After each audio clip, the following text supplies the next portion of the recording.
If there's something really annoying about the internet, it's how people could easily ended up eating whatever piece of misinformation thanks to their common knowledge and lack of research. Isn't that right, Mario fanbase? Have you already made a handful of videos debunking some Mario related misinformation? But instead, I want to cover a different topic for this video: cartoon urban legends. For those that don't know what it is, an urban legend refers to a rumor or hoax that spread throughout the internet, but many people speculate on whether it's real or fake. Hence why the Lost Media Wiki has two status labeled as existence unconfirmed and non-existence confirmed. Today, I'll be covering a couple cases of the most interesting and craziest cartoon urban legends, most of which has since been debunked. And remember, it's only gonna be one per show, okay? Alright, let's get started. I don't think there's any better way to start off this video than talking about easily the most famous cartoon urban legend: A Day When SpongeBob SquarePants the Movie. In 2011, Amazon listed a mysterious, unofficial mockumentary known as A Day When SpongeBob SquarePants that was distributed by a now defunct studio called Regal Films. And of course, since this is an unofficial mockumentary, that means that Nickelodeon had no involvement with this film. The premise of the movie would have depicted SpongeBob as a Hollywood star, and in order to keep him fresh, his boss, who I'm guessing it would have likely been an XP of Mr. Krabs, decides to run a contest where SpongeBob can spend the day with a kid.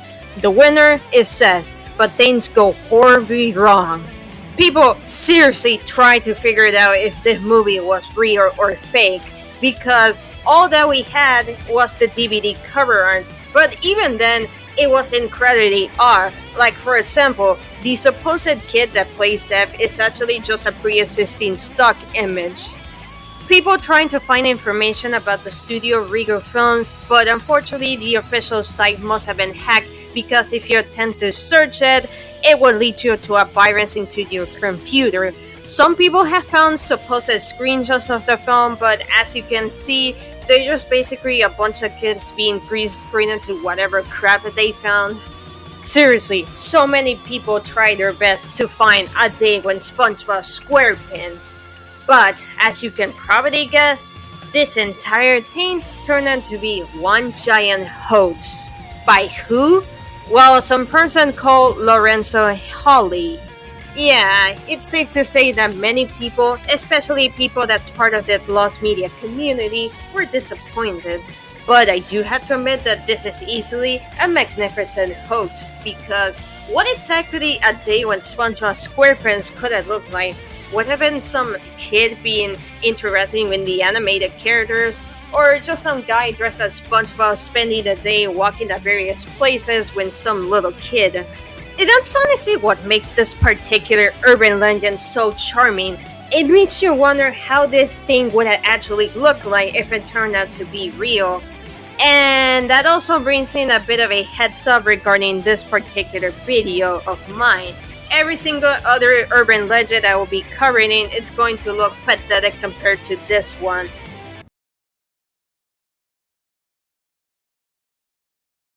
City of Frownsville is the 18th episode of the 6th and final season of the Powerpuff Girls 1998, and it revolves around a brilliant named Lou Gruvius, causing everyone in town to cry non-stop, resulting Bubbles to find a way to stop him.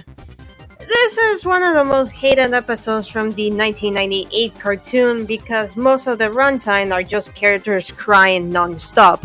Oh, and it's infamously paired up with Sunscreen.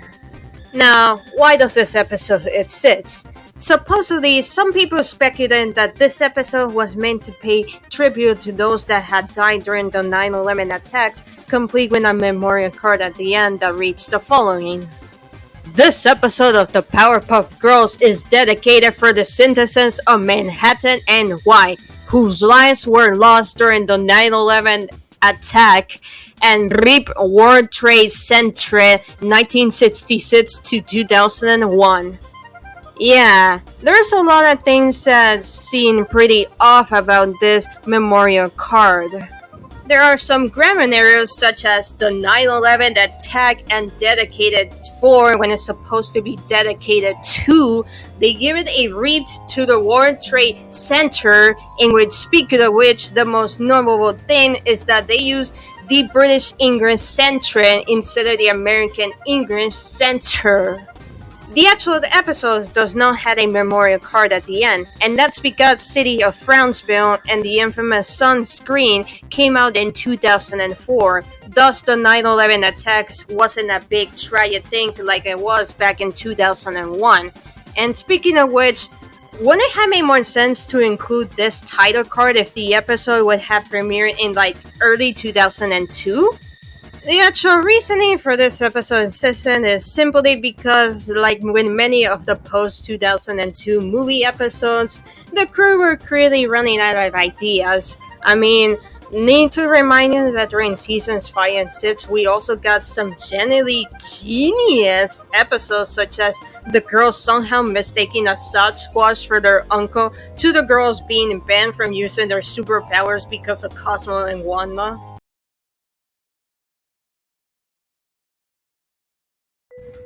In 2012, sometime after season 2 had ended, a fake Wikipedia screenshot for the third season of My Little Pony Friendship and Magic was circulating on various sites, which showed that 4 episodes of nonsense that would serve as the first 4 episodes of the season. Obviously, they're completely different than what we actually got. According to this fake Wikipedia shot, the premiere two-parter would have been titled The Origin of Harmony, and it revolved around the main six having to find a 7th element of harmony in order to stop a Billionaire Nocturne. Yeah, not gonna lie, this honestly sounds more like a fanfic. The actual season 3 premiere we did get was the Crystal Empire to coincide with the toy line of the same name. Interestingly, Nocturne is described to be a shadow-based villain, much like when King Sombra, the villain from the actual Season 3 premiere we did get. The episode that easily got most people's attention would be the third one, titled A Durban Light, which would have been a speechless episode starring everyone's favorite Pegasus background pony, Derpy Hoops. Unfortunately, it was pretty obvious that this episode was fake because Derpy gathered controversy when she got a speaking role in the episode The Last Rano, which forced Havra to edit out the episode to remove her derpy eyes and her name. This is also why she's never referred as Derpy for her merchandise. While the actual third episode of Season 3 was Too Many Pinkins, the closest scene that Derpy got for a day in the limelight would be in Season 5's Slice of Life alongside the other background ponies. And finally, the fake fourth episode is titled Luna Returns, and it would have revolved around Princess Luna and Princess Alessia disguising themselves in order to pull a prank to the ponies.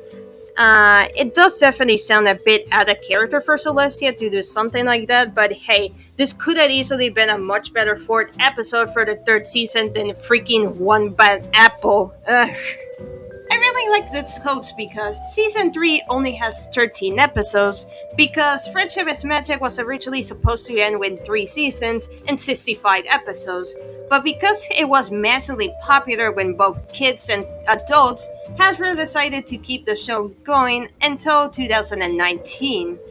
And these are honestly some genuinely interesting ideas had the third season got the usual 26 episodes. Although I do still find the idea of a 7th element of harmony to be too fanfiction. I mean, if that was actually true, then what would the 7th element of harmony be about and who would represent it?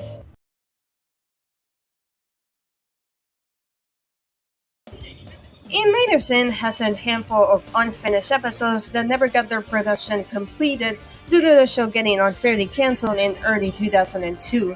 Some of these unfinished episodes include Robot Parents Gone Wild, in which what I saw, you guessed it, the Robot Parents Going Wild, Knobs Undone, in which this would have been the proper introduction to Mini-Moose prior to the most horrible Xmas ever, Return of Gift, which of course would have saw the return of Gift from the episode Bestest Friends, and 10 Minutes of Doom, in which Sim would have tried to get his pack back before he dies in 10 minutes. Okay, it's a shame that episode never got finished. In 2019, the series received a movie titled Invader Sim Enter the Fourpools.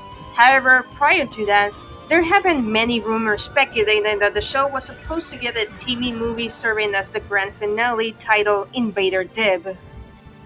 The plot would have revolved around Dib Membrane traveling to Ink and attempt to take over or destroy the Inca race. Though considering that Dib is an anti-villain, it would have been the latter. This would have led to an epic war between Dib, the Merab, the Gristi on one side, and Sib, the rest of the Inkers, and Gas on the other.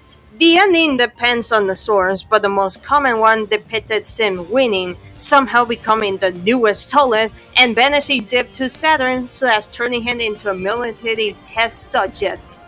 Remember on the previous entry on this video when I talked about some of the fake My Little Pony Season 3 episodes sounded like fanfictions? Well, guess what? It turns out that Invader Dib was taken from Invader Sim's fan wikis, thus it turns out to be simply just a fanfiction. And while originally the scrap episode 10 Minutes to Doom was supposed to be the series finale, as it would have originally ended with both Sim and Dib dying, the crew never had any plans for a TV movie based on Invader Sim.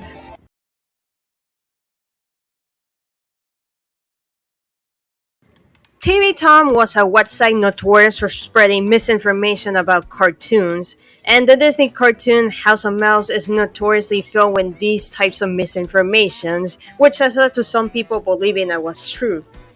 One look at their episode guide via the Wayback Machine and you will notice a couple errors, such as listing Kingdom Hearts as a video game based on House of Mouse when it has nothing to do with them besides the crossovers, and they also list an episode titled House of Halloween, although it's very likely that they might have confused it with either Halloween with Hades or House of Ghosts. The website also knowingly lists a couple of fake episodes, such as Horror Night and That New Mashead, as well as a fake TV movie titled A Fantasia Tale.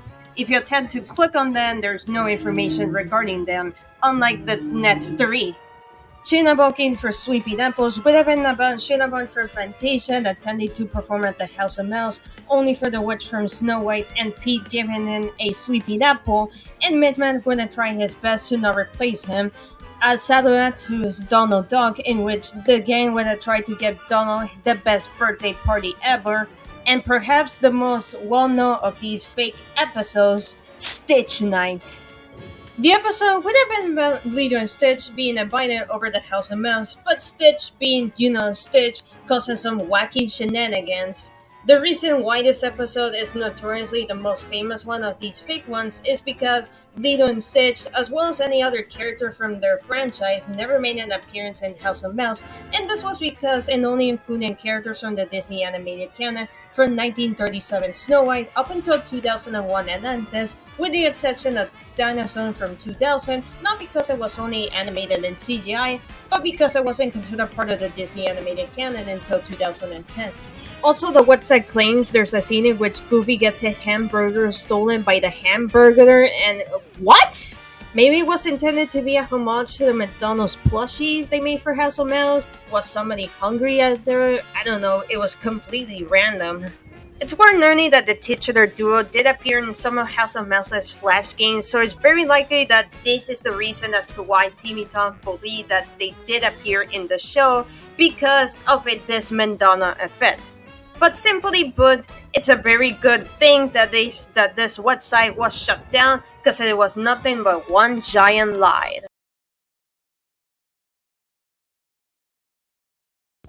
Easily the second most famous cartoon urban legend, besides A Day with SpongeBob SquarePants, the infamous banned episode of Dexter's Laboratory, Rude Removal. For those that don't know, Rude Remover was an episode of Dexter's Laboratory that was produced for the second season in 1997 and would have revolved around the titular character and his sister Dee Dee getting accidentally split into two copies, one nice one and one rude, foul language versions. in which things get worse when the mother mistakes them for the real ones, causing them to get grounded for their rude behavior and, worst of all, swearing non-stop. Cartoon Network ultimately banned the episode from airing on TV for its extensive swearing. But you might be thinking, well, a lot of kids shows had these episodes where a character would unknowingly start to swear. What exactly was this different from the other ones? You see, normally in these types of episodes, the character would start to unknowingly say the swear word, and they would eventually learn that saying bad words are bad. That was not the case with Rude Remover, as it was about these rude versions of Dexter and Didi constantly swearing non-stop. Also, the swear words would usually be entirely censored, thus leaving it as an ambiguous situation of what exactly the word was. While in Rude Remover, there were some cases where you can clearly tell what word they use. Yeah, we're gonna go up your lab! For years, Rude Remover was an urban legend. Everyone wasn't entirely sure if the episode was fake or real, but that all changed in 2013 when Adult Swim would finally air the episode on YouTube. But upon release, people noticed that the swear words were, of course, censored, which leads to believe that Adult Swim were the ones who censored the words. Thus, there's a possibility that there exists an uncensored version of Rude Removal somewhere on the Cartoon Network shelves. Sure, you can find some fan-edited versions of what the episode would have sounded like uncensored, but obviously they're fan-made, it's not the official thing, and it seems that there's never been an official uncensored version of Rude Removal. I think you can probably tell why this one is considered to be the second most famous cartoon urban legend, and that was because this is one of the few cases where the urban legend turned out to be real as opposed to your usual fake information nonsense. Well, folks, I think we learned a very interesting lesson. Urban legends are usually people mistaking fan fictions for something official, or they just ended up coming up with something random and try to pass out as real. That's how most of these urban legends turn out to be fake, with some exceptions like Rude Removal. Is misinformation really annoying? Yes.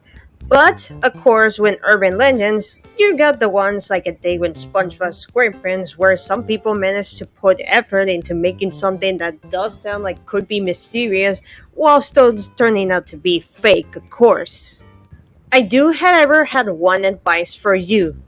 Please, if you're doing a video regarding a specific urban legend, make sure you're doing proper research to find out if this thing is real or fake. Please, don't be like the Mario fanbase where you easily ended up eating whatever misinformation and spread it all over the internet.